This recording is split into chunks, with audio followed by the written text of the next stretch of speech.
Tiga paslon akan bertarung menjadi orang nomor satu di negeri ini. Namun kekhawatiran muncul tatkala putra presiden ikut kontestasi. Akankah Presiden Joko Widodo netral? Seberapa besar kuasa presiden bisa memengaruhi jalannya Pilpres nanti? Saya, Niluh Puspa, mencari jawabnya. Berusia paling rendah 40 tahun atau pernah sedang menduduki jabatan yang dipilih melalui pemilihan umum termasuk pemilihan kepala daerah. Ya, saya terlalu tua, Gibran terlalu muda.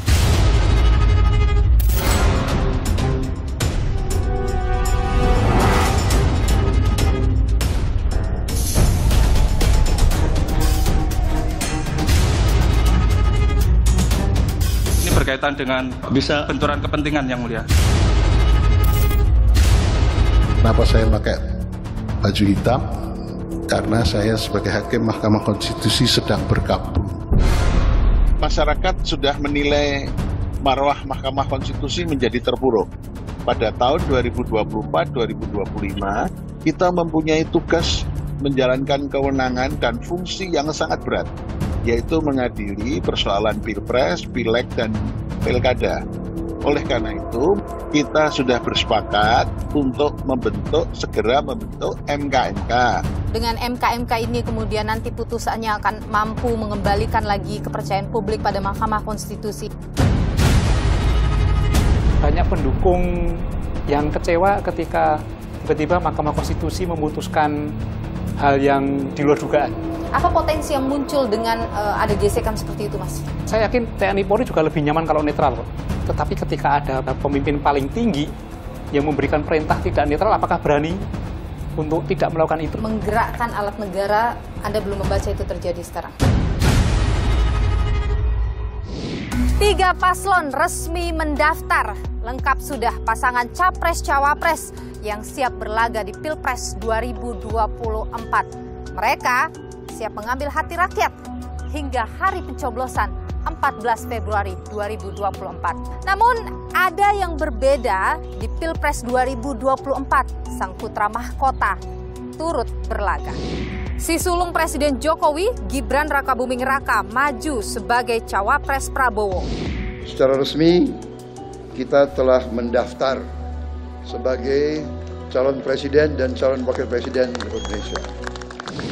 Munculnya nama Gibran tak lepas dari dikabulkannya gugatan batas usia Capres-Cawapres oleh Mahkamah Konstitusi. Putusan yang dibacakan Ketua MK Anwar Usman yang juga adalah paman Gibran mengundang kontroversi. Putusan ini disebut sebagai siasat memuluskan langkah Gibran maju Pilpres. Sebuah tudingan yang tak main-main, apalagi sentimen negatif terus berlanjut. Pasca penetapan Gibran sebagai cawapres, dugaan praktik politik dinasti, Presiden Jokowi mengemuka. Survei terbaru Litbang Kompas menangkap hal ini. Kita ingin menangkap respon publik ya, persepsi publik ya. Dan hasilnya memang ada 60,7% yang mengatakan publik mengakui, responden mengakui bahwa ketika Gibran itu maju dia sebagai cawapres, itu adalah bentuk dari politik dinasti. Dugaan politik dinasti ditanggapi santai oleh sejumlah politisi termasuk juga oleh Presiden Joko Widodo. Pemilihan pun baik itu di pilkada, pilihan wali kota, pilihan bupati, pilihan gubernur, pilihan presiden, itu semuanya yang memilih itu rakyat. Padahal politik dinasti berpotensi merusak demokrasi. Ada orang yang ditawarkan ke rakyat, proses untuk menawarkan inilah yang acap kali Anda semua, termasuk saya, persoalkan. Apakah kemunculan seseorang ini melalui mekanisme partai politik sesuai dengan konstitusi? Itu benar atau tidak? Masyarakat pun bertanya-tanya, akankah Presiden Jokowi akan mampu bersikap netral padahal ia masih memegang tonggak kekuasaan hingga Oktober 2024. Dukung semuanya untuk kebaikan negara ini. Lantas saudara, bagaimana sikap masyarakat ketika putra sulung Presiden Jokowi Gibran Rakabuming Raka maju sebagai cawapres Prabowo Subianto? Enaknya itu meneruskan pekerjaannya yang pertama dulu. Soalnya kalau maju ke wakil presiden itu belum bisa mumpuni. Oke aja kalau banyak pendukungnya. Kalau menurut saya nggak apa-apa lah, karena mungkin kemarin juga MK sudah memutuskan. Baru jadi wali kota 2 tahun, Mas. Masa langsung jadi wakil presiden. Harusnya ya menyelesaikan dulu wali kota, naik gubernur, baru ke pusat. Keikutsertaan putra dari Presiden Jokowi dalam Pilpres 2024 menimbulkan keraguan publik akan netralitas seorang Presiden Jokowi yang saat ini masih menjabat bahkan pada hari pencoblosan nanti. Bagaimana kemudian saudara dinamika politiknya nanti ke depan? Kita bahas bersama dengan Stanislaus, seorang pakar intelijen. Bagaimana pula Istana memastikan bahwa Presiden Jokowi akan mampu bersikap netral di tengah putranya yang ikut dalam pertarungan Pilpres 2024? Saya akan bahas saudara bersama dengan Deputi 4 Kantor Staf Presiden Juri Ardiantoro. Tapi sebelumnya saya akan bertemu dengan Hakim Mahkamah Konstitusi Profesor Arif Hidayat terkait dengan dinamika pasca putusan Mahkamah Konstitusi. Ikuti saya saudara.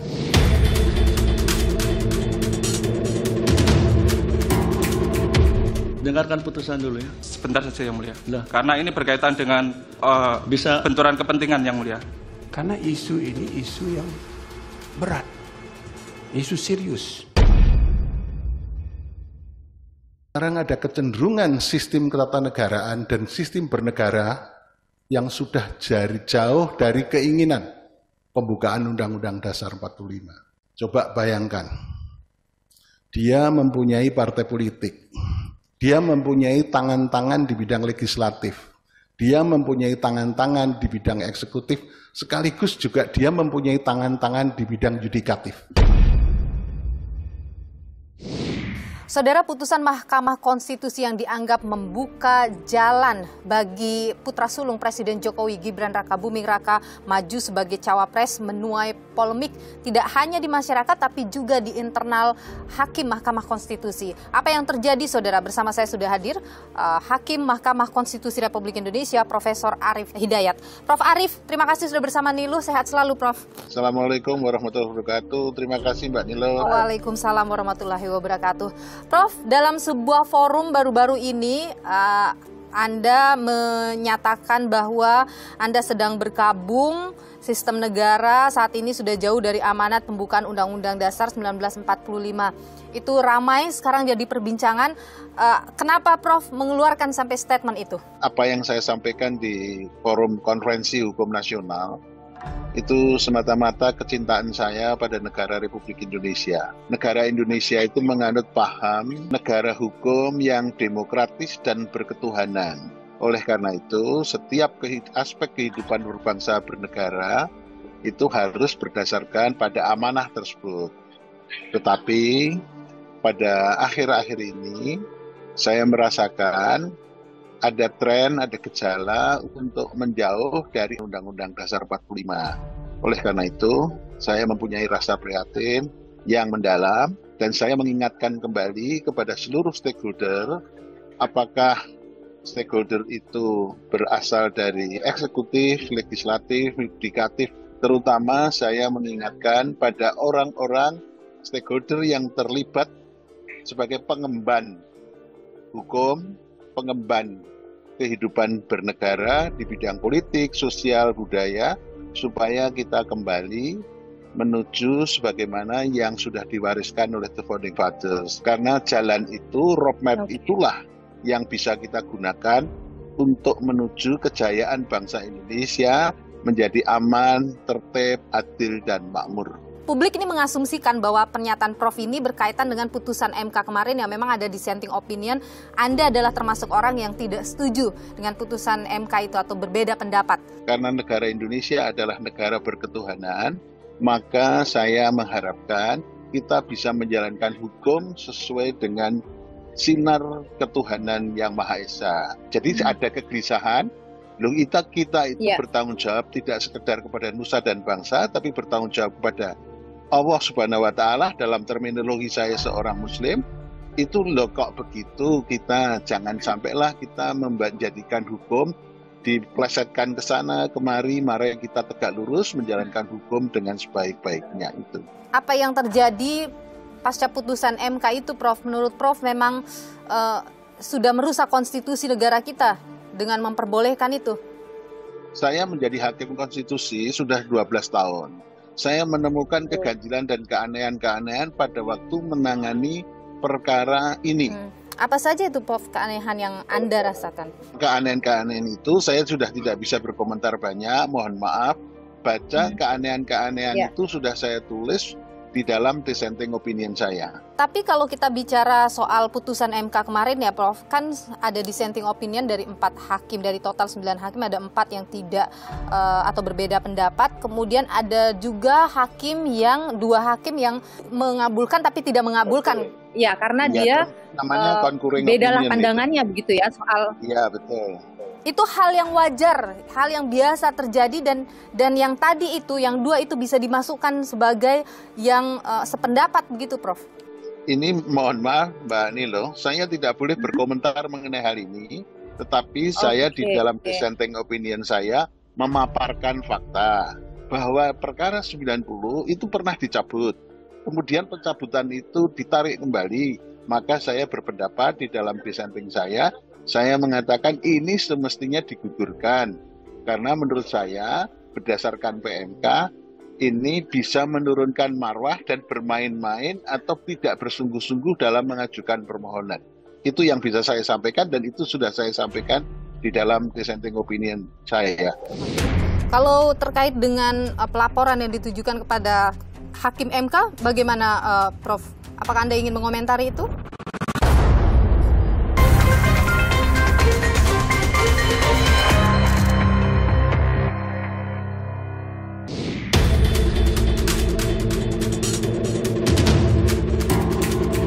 Dengarkan putusan dulu ya. Sebentar saja Yang Mulia.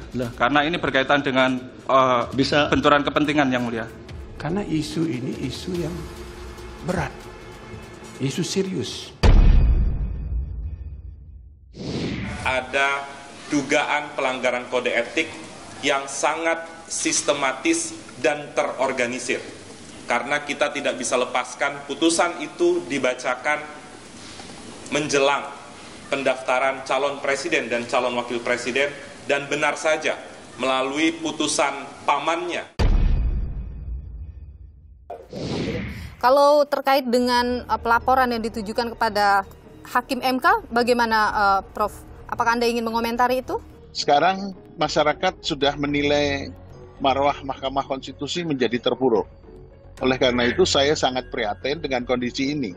Padahal nanti pada tahun 2024-2025 kita mempunyai tugas menjalankan kewenangan dan fungsi yang sangat berat, yaitu mengadili persoalan pilpres, pileg, dan pilkada. Oleh karena itu, marwah Mahkamah Konstitusi supaya mendapat kepercayaan kepada publik lagi, kita sudah bersepakat untuk membentuk MK-MK. Kita harapkan MK-MK dapat memberikan putusan yang seadil-adilnya apakah betul ada pelanggaran etik yang dilakukan oleh para hakim. Dan kemarin sudah melakukan sidang yang pertama, MK-MK itu mengundang para pelapor. Ada yang menuntut supaya putusan MK dibatalin. Nah, nanti dulu soal benar tidaknya. Tapi ini menunjukkan ada ya kegawatan dari segi waktu. MK-MK ini diharapkan segera secepatnya memutus apakah betul ada pelanggaran etika yang dilakukan oleh para hakim. Oke, supaya jadi clear juga semuanya ya Prof? Ya, betul. Apakah keputusannya apapun, nanti masyarakat supaya percaya dengan MK-MK. Dan kita harapkan semuanya dapat dibuka oleh MK-MK. Anda optimis Prof dengan MK-MK ini kemudian nanti putusannya akan mampu mengembalikan lagi kepercayaan publik pada Mahkamah Konstitusi? Siapa yang tergabung atau yang diminta untuk menjadi anggota dari MK-MK itu adalah tokoh-tokoh yang mempunyai integritas, mempunyai kapasitas, mempunyai kompetensi yang luar biasa. Baik, tentu itu hal yang saat ini ditunggu kalau memang putusan MK ini setidaknya bisa memperkuat lagi marwah dari MK, karena posisi Mahkamah Konstitusi ini jadi lembaga yang sangat krusial, apalagi berkaitan dengan pengujian materi kalau sudah berkaitan dengan pemilu dan lain sebagainya. Iya, tapi dia memutus sengketa perkara yang diajukan ke mahkamah baik dalam pileg, pilpres maupun dalam pilkada di tahun mendatang. Betul. Setelah nanti hari pencoblosan ini akan banyak sekali yang bertaruh di Mahkamah Konstitusi. Tapi kita di mahkamah biasanya mengharapkan bahwa semua persoalan-persoalan yang berhubungan dengan pileg, pilpres, dan pilkada dapat berjalan dengan damai, berjalan dengan aman, fair play, sesuai dengan asas-asas pemilu, sehingga tidak diperlukan lagi diajukan ke mahkamah karena sudah bisa terselesaikan, dilaksanakan secara baik-baik saja menurut asas-asas yang dianut di dalam pemilihan umum. Sehingga semakin sedikit yang perkara yang diajukan ke MK itu akan lebih baik daripada kalau semua perkara dibawa ke Mahkamah Konstitusi. Harapannya seperti itu ya, Prof. Tapi pada kenyataannya kan setiap pemilu MK selalu dipenuhi dengan pertaruhan hasil pemilu dilakukan di sana gitu, di Mahkamah Konstitusi. Tentu nanti kita akan lihat. Harus ada pendidikan politik bahwa orang yang berkontestasi di dalam pilpres, berkontestasi dalam pileg dan pilkada, kita harapkan kedewasaannya dalam berpolitik. Beliau semua para tokoh nasional dan tokoh daerah ini mempunyai kesadaran, mempunyai kultur, siap menang, tapi juga siap kalah apapun yang akan terjadi. Tapi itu harus diadap, seluruh penyelenggara pemilu bisa melaksanakan tugas kewenangannya dengan baik, sesuai dengan hukum yang berlaku, sesuai dengan konstitusi. Prof, kalau Anda sendiri melihat banyaknya elemen masyarakat yang muncul dalam jelang pemilu untuk melakukan uji materi, bagaimana Prof Anda sendiri melihat itu? Begini, Mahkamah Konstitusi mau tidak mau memang sebagai jalan terakhir di dalam negara yang demokratis berdasarkan hukum. Hak konstitusional warga yang merasa dirugikan itu mempunyai hak untuk mengajukan judicial review kepada Mahkamah Konstitusi, apapun saja. Oleh karena ada sengketa yang demikian, ada anggapan yang demikian, maka memang sebaiknya diajukan judicial review di Mahkamah Konstitusi daripada melalui penyelesaian-penyelesaian bukan secara hukum. Dan itu wajar saja ya Prof ya, banyak terjadi jelang pemilu. Itu sudah sangat sesuai dan itu memang kita harapkan bersama bisa diselesaikan. Oleh karena itu dibutuhkan Mahkamah Konstitusi, badan-badan peradilan, dan penyelenggara pemilu yang betul-betul mampu berbuat adil, mempunyai integritas, menjalankan semua tugas kewenangan fungsinya sesuai dengan aturan yang berlaku. Jadi tantangan menurut Prof sebagai hakim konstitusi yang sudah begitu lama menduduki posisi ini, bahkan pernah menjadi ketua Mahkamah Konstitusi juga, apa tantangan terberat bagi Mahkamah Konstitusi ke depan, Prof? Kalau saya melihat begini, ada perkembangan yang positif di dalam kita bernegara, terutama di dalam menjalankan hukum. Khususnya pada waktu ada perkara-perkara yang menyangkut pemilu ini, baik pileg, pilpres maupun pilkada. Bahwa ada hal-hal yang merasa dirugikan, merasa tidak memperoleh keadilan, tidak memperoleh kepastian, maka mengajukan ke mahkamah. Tapi trennya itu ke arah yang positif. KPU sekarang ini menurut saya sudah menjalankan tugas fungsinya sebagai penyelenggara pemilu dengan sebaik-baiknya. Bawaslu yang ditugasi untuk melakukan pengawasan terhadap proses penyelenggaraan pemilu sudah melakukan lebih baik daripada sebelum-sebelumnya. Kemudian di penyelenggara pemilu sudah diadakan satu lembaga baru yang namanya, yang dulu sudah berlaku, tapi ini sekarang DKPP yang dirintis oleh Prof. Jimmy Sidiki sudah memberikan tugas dan menjalankan kewenangannya secara baik. Sehingga kita harapkan tren yang sudah ke arah yang positif pada tahun 2019 dan kemudian pilkada sesudahnya itu bisa lebih baik lagi. seluruh data-data, bukti-bukti yang ada itu sekarang lebih baik dan sudah bisa dipertanggungjawabkan. Sehingga apapun itu, maka kita mempunyai dasar yang kuat, mahkamah mempunyai dasar yang kuat untuk memutus dengan seadil-adilnya sehingga bisa memuaskan seluruh pihak-pihak yang bersengketa. Dan itu semua tentu dimulai dengan integritas dari masing-masing hakim konstitusi ya Prof? Integritas dan etiket baik seluruh komponen bangsa untuk bernegara dengan sebaik-baiknya. Mau bisa menang, bisa kalah, dan itu ada kesadaran untuk menerima itu. Nah, itu yang paling penting. Profesor Arief Hidayat, Hakim Mahkamah Konstitusi Republik Indonesia. Terima kasih atas pandangan Anda di Niluh, Prof. Sehat selalu, Prof. Terima kasih, Mbak Niluh. Potensi ketidaknetralannya sangat tinggi. Kenapa Anda bisa mengatakan potensi ketidaknetralan itu? Ya enggak.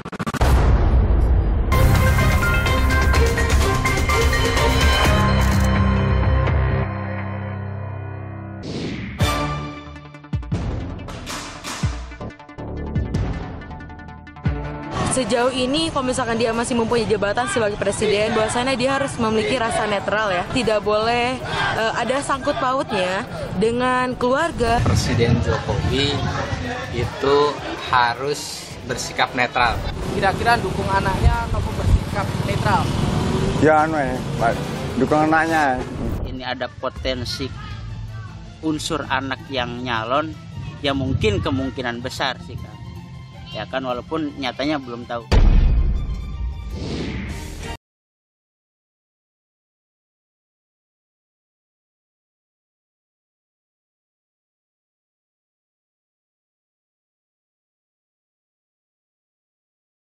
Cawapres, situasi politik yang dinamis pun ada kekhawatiran muncul dari publik terkait dengan terselenggaranya pemilu yang bisa berlangsung secara jujur dan adil setelah masuknya putra Presiden Jokowi di bursa Pilpres 2024. Nah, bagaimana kemudian prediksi terkait dengan keamanan, ketertiban atau Kamtibnas di tahun politik ini? Kita bahas saudara bersama dengan pakar intelijen dari Universitas Indonesia, ada Stanislaus Rianta. Terima kasih Bung Stan sudah bersama Niluh, sehat selalu. Jadi sekarang sudah jelas ya, peta politiknya sudah sangat jelas begitu. Saya yakin Anda juga sudah punya data. Apa yang bisa Anda bagikan ke kami? Kalau kita belajar dari 2019, kita meminjam istilah ilmu alam, episentrumnya dulu Jakarta. Sekarang menyebar episentrumnya, ada 3 tempat. Yang pertama Jawa Timur, karena di situ menjadi pertarungan antara pendukungnya Pak Mahfud dengan Muhaimin Iskandar. Kemudian Jawa Tengah, menjadi pertarungan pendukung antara Pak Ganjar dengan Gibran. Kemudian Jawa Barat DKI, nanti pendukungnya Pak Prabowo dengan Anies. Jadi episentrumnya menyebar. Apa yang Anda korek dari situ? Apa yang bisa terjadi di situ? Nah, ini titik rawannya semakin menyebar. Oke. Jadi potensi-potensi gangguan keamanan semakin besar pula, termasuk konflik pendukung, kemudian gangguan lain, mungkin menyusupnya terorisme. Dan itu sudah terasa sekarang? Oh iya, data sumber informasi intelijen mengatakan bahwa kelompok-kelompok teroris mulai bergerak lagi. Mereka sekarang sudah siap-siap juga ingin meramaikan pemilu 2024. Apa keterkaitan ini, Mas? Mereka memanfaatkan momentum bahwa ini ada momentum yang mereka bisa masuk, bisa ikut mewujudkan keinginannya, kemudian dia bisa mencapai tujuannya, kemudian di tengah kerawanan-kerawanan karena aparat juga fokus kepada pemilu 2024, maka mereka bermain di situ. Tetapi saya yakin kalau terkait terorisme, Densus kita itu termasuk yang hebat. Tadi Anda menyebut soal perang suara itu kan perang perebutan suara terjadi ya di tengah masyarakat. Nah, apakah Anda melihat bahwa perang suara itu akan lebih dalam daripada 2019 yang lalu?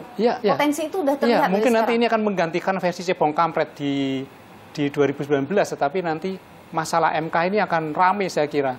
Orang sebenarnya tidak mempersoalkan siapanya yang maju, tapi caranya maju ini. Banyak pendukung yang kecewa ketika tiba-tiba Mahkamah Konstitusi memutuskan hal yang di luar dugaan. Apa potensi yang muncul dengan ada gesekan seperti itu, Mas? Ya, gesekan pasti akan semakin luas kan. Jadi saya sebutkan Jawa Timur, Jawa Tengah, Jawa Barat. Kemudian kan netralitas aparat saya jadi ragu. Walaupun saya yakin TNI Polri itu mereka lebih suka netral.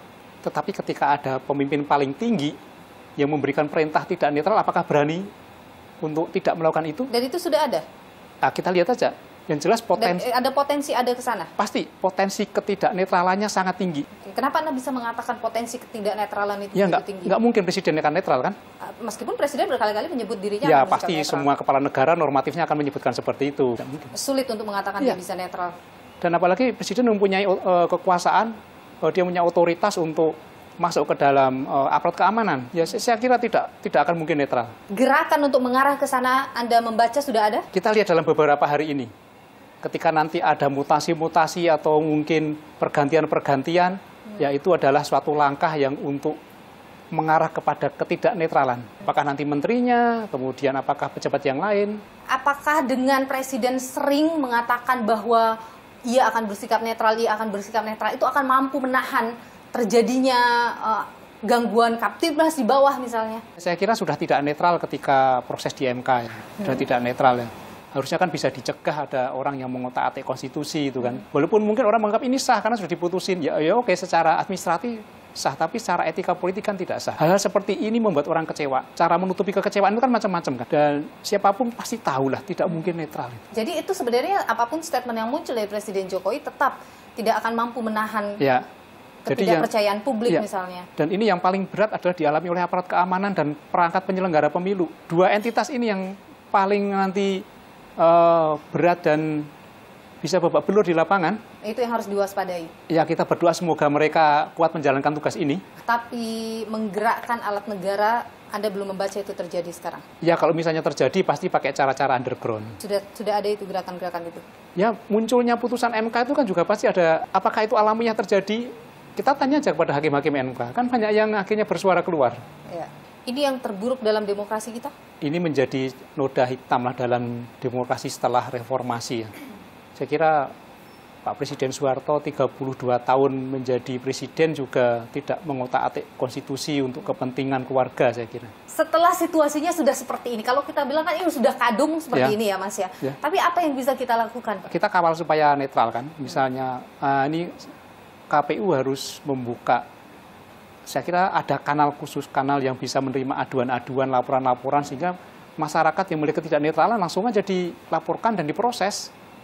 Ada Bawaslu kan, ada sentra gakum penegakan hukum kan di Bawaslu. Siapapun itu, mau dari kelompok manapun ketika melanggar hukum, proses. Adakah yang bisa dilakukan oleh Presiden Jokowi di situasi sekarang? Saya kira Pak Jokowi perlu duduk dengan Pak Surya Paloh, dengan Bu Mega, tunjukkan kepada publik bahwa ketiga tokoh ini adalah kami baik-baik saja, bahwa kami mendukung pemilu berjalan dengan damai, siapapun yang menang kita hormati. Saya kira itu menjadi salah satu strategi yang bagus. Itu mungkin tidak bisa dilakukan? Nah, masalahnya itu tidak mungkin, susah. Ya, tidak mungkin ya, saya kira kan sulit. Ya, artinya potensi bahwa di bawah terjadi perpecahan yang sedalam 2019 bisa saja terjadi kalau tidak ada. Saya kira ini lebih berat daripada 2019. Ini lebih berat? Lebih berat karena kelompok nasionalis pecah. Tahun kemarin kelompok nasionalis jadi satu. Yang diuntungkan adalah kelompok agamis yang mungkin, atau kelompok ideologis agamis yang mungkin mengerucut jadi satu dan tidak ada gonjangan di mereka kan. Mereka lebih solid. Kalau Anda katakan bahwa 2024 ini akan lebih panas, apakah benar-benar tidak ada hal yang bisa dilakukan oleh negara, oleh pemerintah? Saya harapannya pada TNI Polri tetap bersikap netral. Dan itu bisa? Ya, mereka harus taat kepada konstitusi ya. Kita sebagai masyarakat mendorong TNI Polri bersikap netral. Saya yakin TNI Polri juga lebih nyaman kalau netral kok. Oke. Anda optimis bahwa TNI Polri bisa bersikap seperti itu? Ya, kita harus dukung dan kita harus yakin sebenarnya. Meskipun mungkin terjadi ketidaknetralan, mungkin terjadi intervensi, ya saya berharap lakukan apa yang sesuai aturan, kemudian bekerjasama dengan KPU, dengan Bawaslu. Oke, Mas Stanislaus Rianta, pakar intelijen dari Universitas Indonesia. Terima kasih sudah berbagi pandangan di Niluh. Sehat selalu, Mas. Terima kasih, Mbak. Sekarang bahkan Presiden dilaporkan ya, Mas ya, terkait dengan nepotisme gitu. Ada sejumlah pihak. Ada tanggapannya, Mas? Buktikan saja bahwa tuduhan itu benar. Tapi kalau tidak benar, kan yang menuduh punya konsekuensi.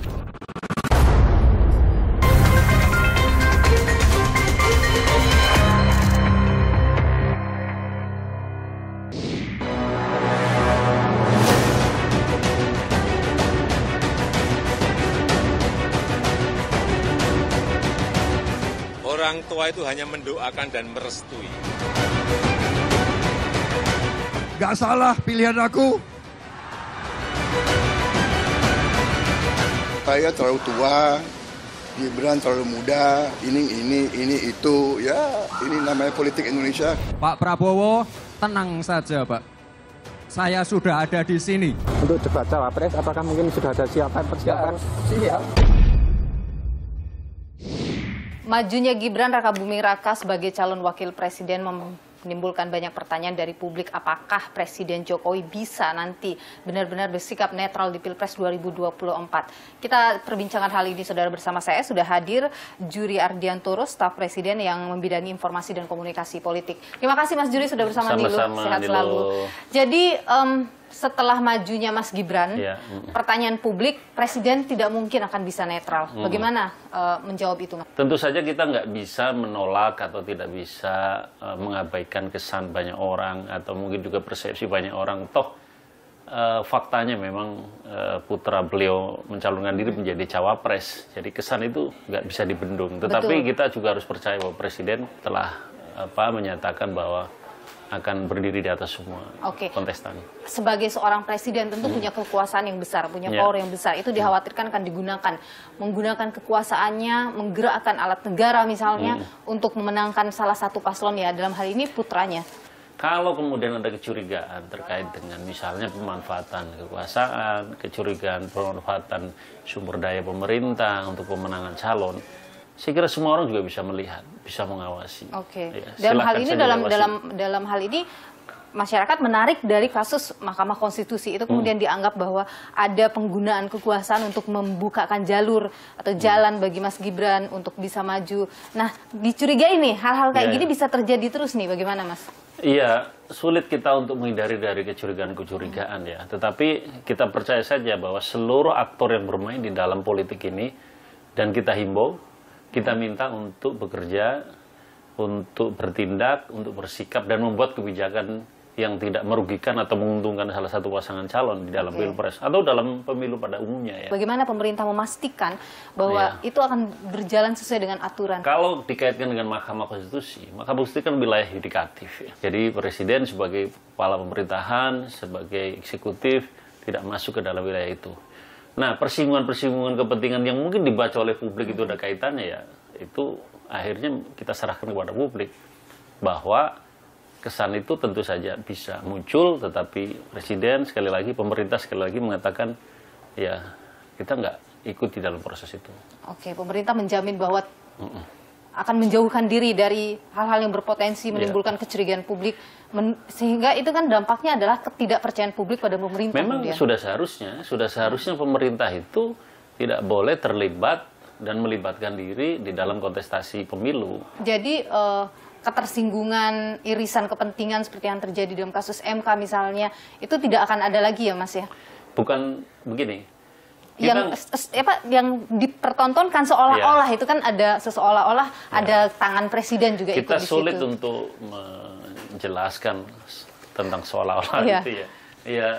Ya begitu faktanya bahwa kita atau pemerintah dan kita percaya Presiden tidak ikut campur di dalam proses yudikatif, bahwa kemudian orang membaca sebaliknya, ya nggak bisa kita tolak. Sekarang bahkan Presiden dilaporkan ya Mas ya terkait dengan nepotisme gitu, ada sejumlah pihak. Ada tanggapannya Mas dari Presiden? Ya saya udah Presiden? Ngomong juga, buktikan saja bahwa tuduhan itu benar. Tapi kalau tidak benar, kan yang menuduh punya konsekuensi begitu. Apalagi yang dituduh adalah Presiden. Jadi hati-hati di dalam membangun argumentasi atau alasan untuk mengadukan seseorang ke lembaga peradilan.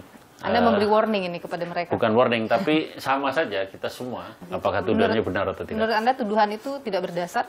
Ya faktanya dia belum bisa menyampaikan fakta-fakta, tapi mungkin nanti di pengadilan kita lihat. Tapi Presiden sekali lagi sudah clear ya, mengatakan tidak ada kaitannya dalam proses ini di mana tangan dia mencampuri putusan lembaga yudikatif. Oke. Apa yang ingin Anda sampaikan kepada masyarakat, Mas, soal ketika dalam proses yang sekarang berjalan, kepercayaan publik atau di media sosial itu kan statement-statement negatif itu muncul terus.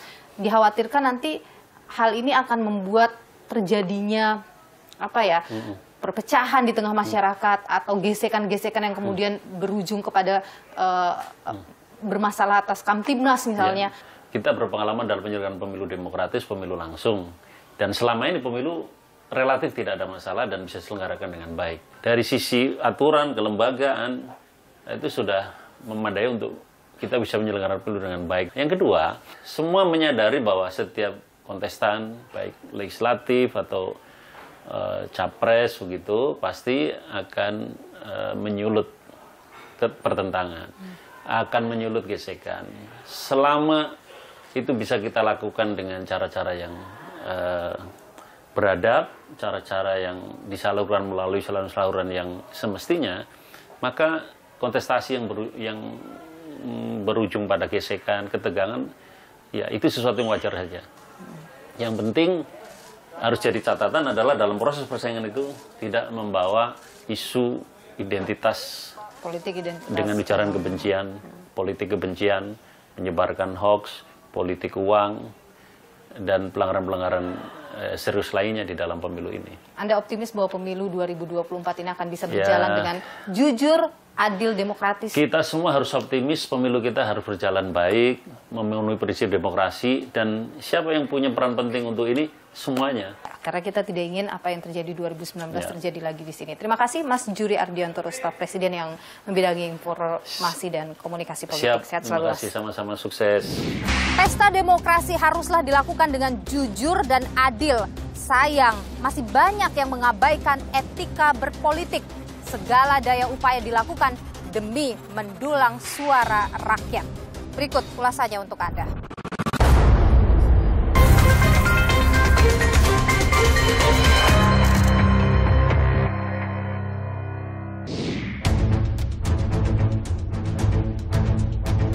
Semuanya cocok, Pak Anies dengan Pak Muhaimin cocok, Pak Ganjar dengan Pak Mahfud cocok, Pak Prabowo juga cocok. Pak Presiden yang akan melakukan. Presiden akan bersikap netral, Presiden akan menjaga agar kewibawaan proses demokrasi kita tetap tinggi. Tidak perlu kita pakai sarana prasarana pemerintah.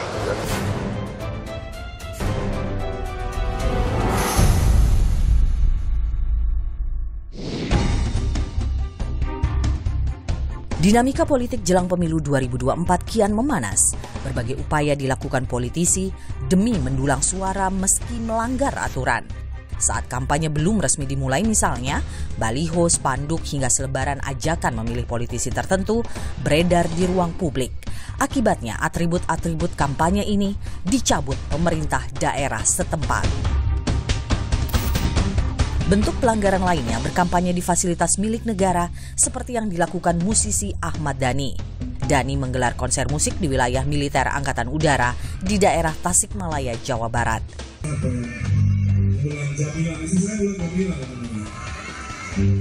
Dhani mengaku mengampanyekan istrinya Mulan Jamila yang maju sebagai calon anggota legislatif di daerah pemilihan Garut dan Tasikmalaya.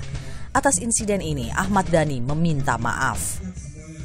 Saya ingin mengucapkan kata maaf, kata permintaan maaf karena kemarin di Tasikmalaya saya telah melanggar etika yang seharusnya saya tidak boleh lakukan, yaitu mengkampanyekan Prabowo Presiden di daerah militer. Juga saya mengkampanyekan istri saya. Pelanggaran kampanye juga terjadi di tempat-tempat ibadah, salah satunya di Sumeneb, Jawa Timur. Dalam sebuah video yang beredar, terlihat seorang politisi membagikan amplop merah berisi uang, lengkap dengan foto politisi dan logo partai di bagian depan.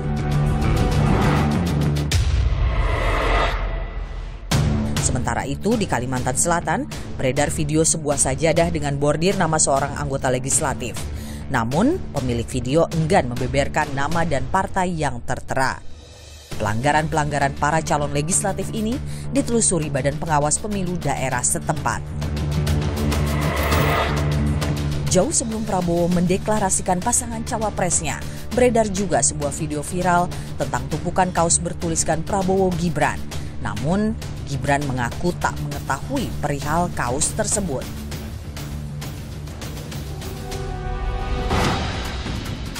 Pelanggaran kerap terjadi meski ada sanksi jelas yang diatur dalam peraturan terkait pemilu. Dalam PKPU nomor 15 tahun 2023, pasal 76 menyebutkan segala kegiatan yang berkaitan dengan pemilu 2024 telah diatur dalam perundang-undangan dan akan dikenakan sanksi sesuai aturan. Pemilu adalah ruang keberlangsungan demokrasi bangsa, namun tantangan tak pernah sepi dalam pesta 5 tahunan ini. Perkumpulan untuk Pemilu dan Demokrasi Perludem menilai tantangan pemilu 2019 berpotensi terjadi lagi pada 2024 lantaran instrumen hukumnya tidak berubah. Lantas bagaimana para baca pres memandang pemilu 2024? Yakinkah mereka pemerintah mampu bersikap netral sehingga tercipta pemilu yang jujur, adil, dan demokratis? Kami sering bertemu dengan banyak orang-orang yang sayang pada Pak Presiden. Dan mereka-mereka yang sayang ini menitipkan pesan untuk Bapak Presiden bisa menjaga netralitas. Dan beliau orang baik, insya Allah juga akan mendukung sistem demokrasi yang baik. Dan mudah-mudahan tadi yang disampaikan oleh beliau juga insya Allah akan bisa dilaksanakan. Nah, tugas kita, yuk kita jaga bersama-sama pemilu ini damai. Jadi beliau juga berharap suasana bagus dan kita juga berharap suasana baik. Rangkaian kegiatan menuju pemilu 2024 yang tinggal beberapa bulan lagi merupakan tahapan krusial keberlangsungan negara. Masyarakat maupun pemegang kepentingan harus sama-sama menaati aturan pelaksanaan pemilu 2024. Badan Pengawas Pemilu Bawaslu diharapkan tegas menindak segala bentuk pelanggaran untuk keberhasilan pemilu 2024. Menjadi negarawan haruslah mengedepankan kepentingan rakyat di atas kepentingan pribadi atau golongan. Hindari penyalahgunaan kekuasaan. Demokrasi di Indonesia telah melalui jalan panjang. Jangan sampai kita sia-siakan dan alami kemunduran. Mari kita kawal pemilihan umum agar berjalan jujur, adil, dan demokratis. Ikuti terus perkembangan seputar pemilu hanya di Kompas TV, independen, terpercaya.